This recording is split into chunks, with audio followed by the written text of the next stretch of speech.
Citizenship, residents, क्या ये same terms हैं? नहीं। बात करते हैं इनके डिफरेंस के बारे में। सिटीजनशिप क्या है? ये एक लीगल कॉन्सेप्ट है, मतलब कि लीगली हमें सिटीजनशिप मिलती है। हम जिस देश में पैदा होते हैं या कुछ लीगल प्रोविजंस पूरी करने के बाद हमें किसी देश की जो लीगल अथॉरिटी होती है वो उस देश की सिटीजनशिप हमें दे देती है।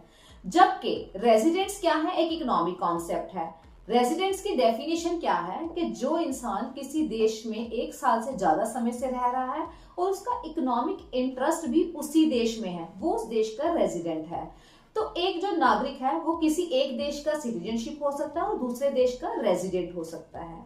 अगर मैं आपको इसको एक एग्जांपल के साथ समझाऊं, मान लीजिए कि कोई चाइना का व्यक्ति है, वो हमारे देश में काम कर रहा है, 1 साल से ज्यादा वो हमारे देश में रह रहा है, तो वो हमारे देश का क्या हुआ? रेजिडेंट। जबकि वो सिटीजन कहाँ का है? चाइना का। आई होप कॉन्सेप्ट समझ आया होगा। कॉन्सेप्ट समझ आया है? ऐसी और इंपॉर्टेंट इंफॉर्मेशन के लिए विजिट कीजिए हमारा channel that's economics with Gauri Singh.